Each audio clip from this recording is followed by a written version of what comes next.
একদিন আগে তৃতীয় বিশ্বযুদ্ধের ঝুঁকি নিয়ে শঙ্কার কথা শুনিয়েছিলেন রুশ প্রেসিডেন্ট ভ্লাদিমির পুতিন। এরপর ইরানে ট্রাম্পের ভয়াবহ হামলা। পাল্টা মধ্যপ্রাচ্যে মার্কিন নৌবহর থেকে শুরু করে সব ঘাঁটিগুলোতে হামলার হুমকি দিয়েছে ইরান। মার্কিন হামলার আগেই অবশ্য ইসরায়েলে একের পর এক বিমান ভর্তি করে সমরাস্ত্র পাঠিয়েছে যুক্তরাষ্ট্র, জার্মানি।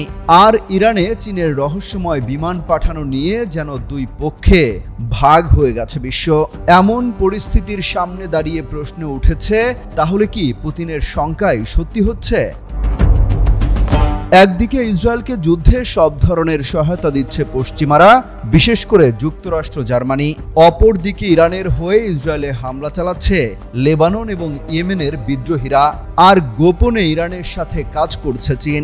তবে রাশিয়া অবশ্য আগ বাড়িয়ে এখনো কোনো হুমকি ধামকি না দিলেও ইরানের পক্ষ নিয়ে ইসরায়েলকে শাসাচ্ছে মাঝে মাঝেই। যুক্তরাষ্ট্র ইরানে যেভাবে হামলা চালিয়েছে তার জবাব কে কিভাবে দেয় সেটাই দেখার অপেক্ষা।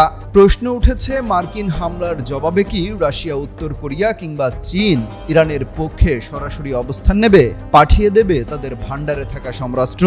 পাকিস্তান কি সত্যিই প্রয়োজনে ইরানের হয়ে হামলা চালিয়ে দেবে? এসব প্রশ্নের সবই সামনে আসছে তৃতীয় বিশ্বযুদ্ধকে ঘিরে।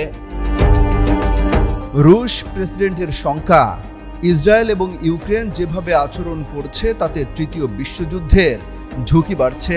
গেল 7 দিনের হামলা পাল্টা হামলার পর ধীরে ধীরে প্রকাশ্যে আসতে থাকে ইরানের মিত্ররা, নিন্দা জানাতে থাকে ইসরায়েলের হামলার। অমিত হাসান, রবিন, যুগান্তর নিউজ।